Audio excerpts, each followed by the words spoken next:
You welcome to my Java course for beginners to experts.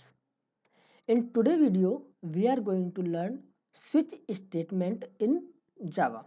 Switch statement in Java. So what is switch statement? The Java switch statement executes one statement from multiple conditions. Java switch statement execute one statement from multiple conditions. It is like if else if.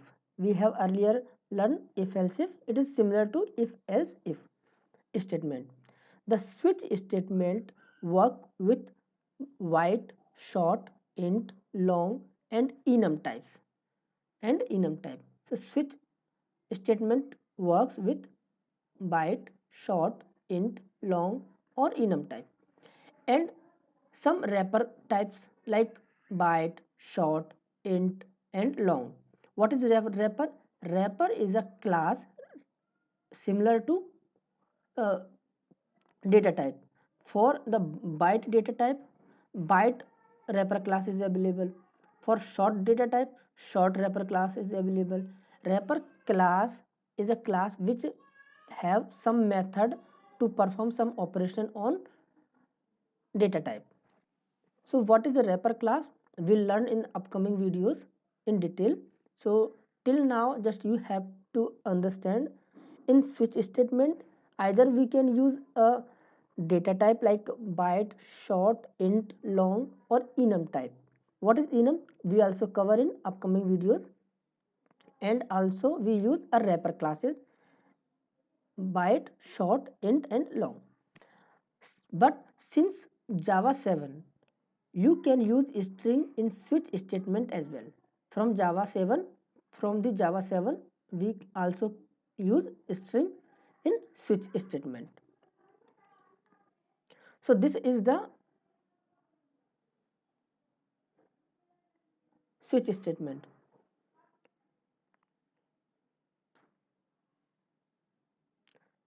How it is work? Switch, then we define some expression here.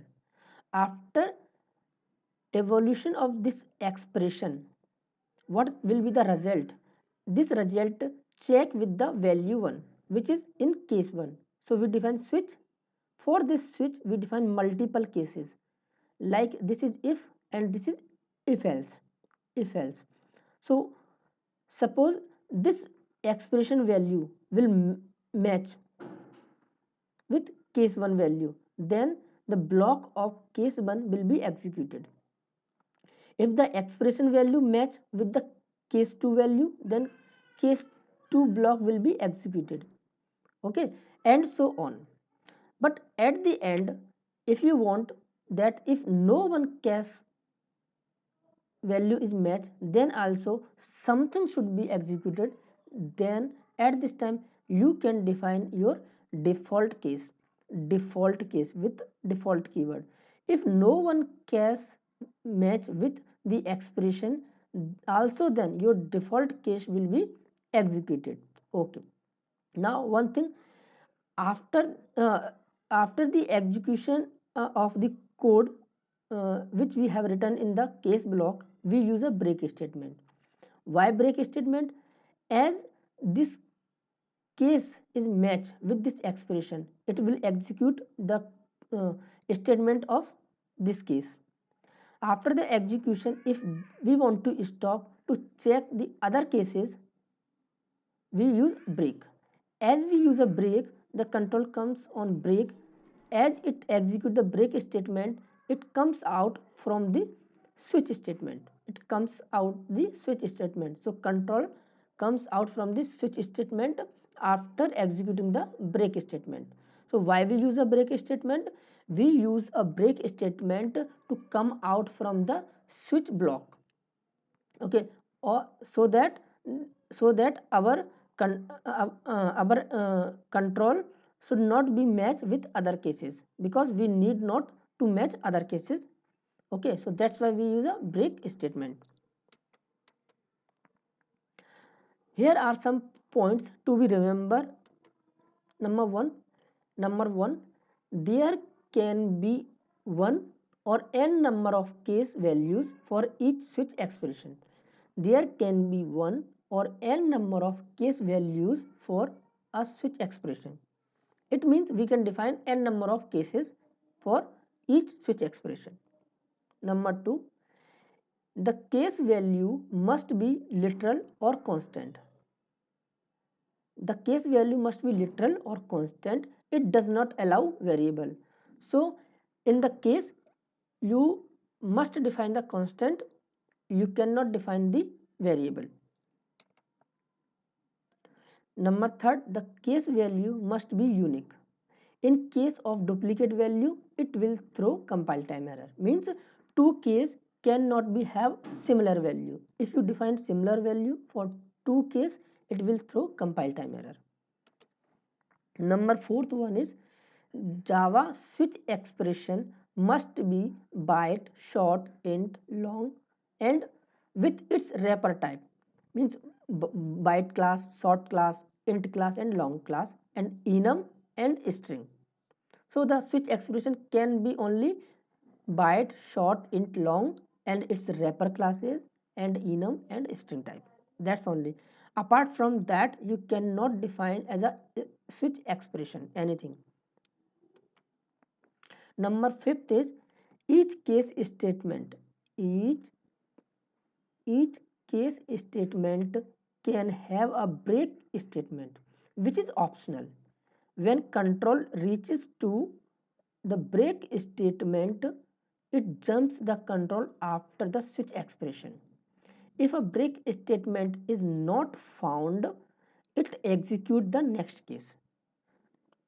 So as I have already told you, if break statement is executed, the control comes out from the switch statement. If break statement is not available, then control execute the next case. Means it check the next case. If the next case is true, then it will execute the code of next case. But we cannot define two duplicate cases, so there is no need to check the other cases. That's why we use a break statement after the execution of all the statement of every case. So this is a flow chart for a switch statement. Here first we define a expression. First the expression is uh, evaluated, and the result, whatever the result here, it check the case 1 value. If case 1 value is matched, it execute the statement of case 1, and then it break the switch block. If case 1 value is not matched or unmatched, it check the case 2 value. If case 2 value is matched, then it execute the statement 2 or case 2 block statement.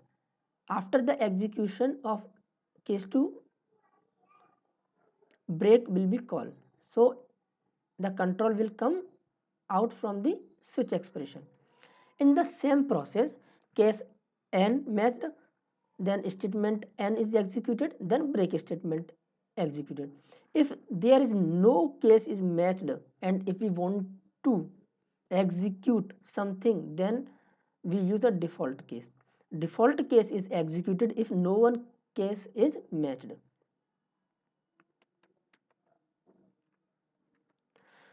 So here is the example of switch statement. So here we have created a class, public class switch example, public static void main method. Here we are defining a variable int number equal to 20, int number equal to 20. Okay, then switch is a keyword, switch is keyword, then passing the number, and here we define a three cases. Case 1, 10. If the number value is 10, then this code will be executed, then break statement. Case 20, if number is 20, then execute this statement. After executing this statement, we are calling a break. Case 30, if number is 30, then execute this statement and break. If number not match with this any case value, then default case will be execute which print not in 10, 20 or 30. When you will run this program, you will get output, the output is 20. So let's I show you this on Eclipse IDE. So just go to the Eclipse IDE. Here we are creating a class. Right click on the project, then new, then class, switch example. Check the public static void main method.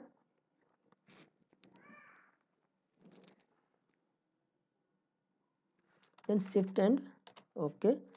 So here we are defining int num equal to 10. Okay. Then switch statement, switch 10, switch num. Then we define some keys 10 syso control spacebar, then enter.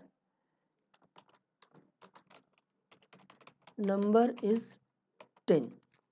Okay, in the example we have defined 20, that's why we are defining 20. Otherwise you can define anything. Then case 20, syso control shift control space bar, then enter. Number is 20.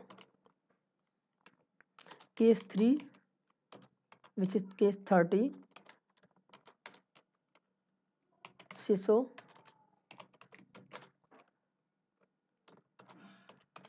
number is 30. And we define one more case which is default case. Default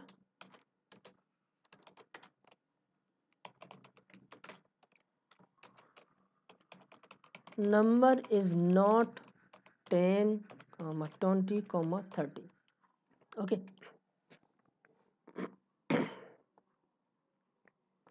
So this is our switch example.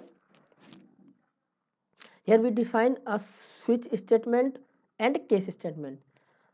Control S and then run this program. As you run this program, you will get the output.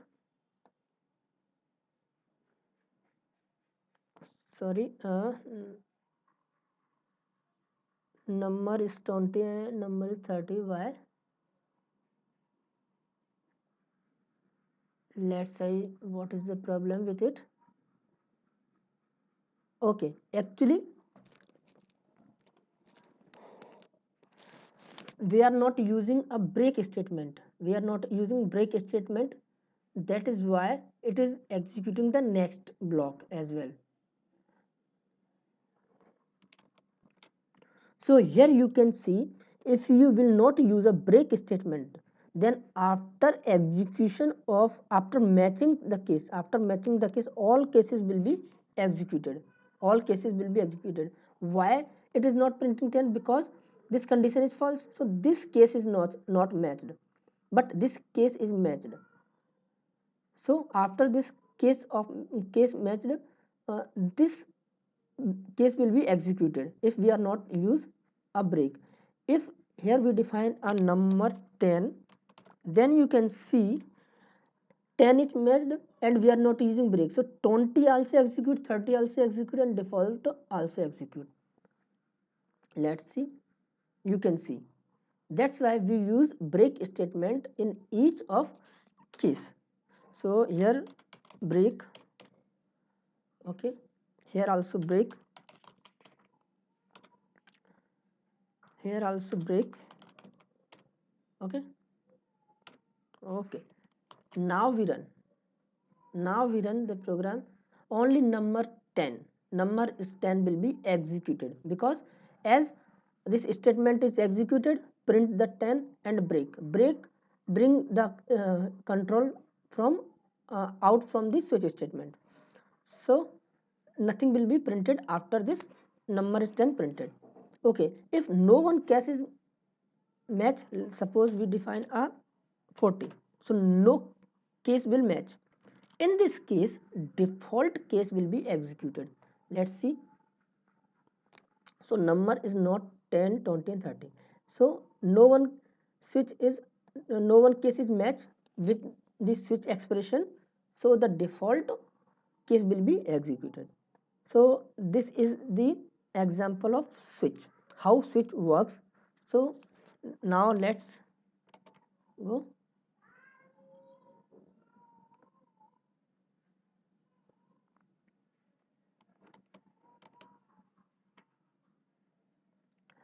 Okay, no problem.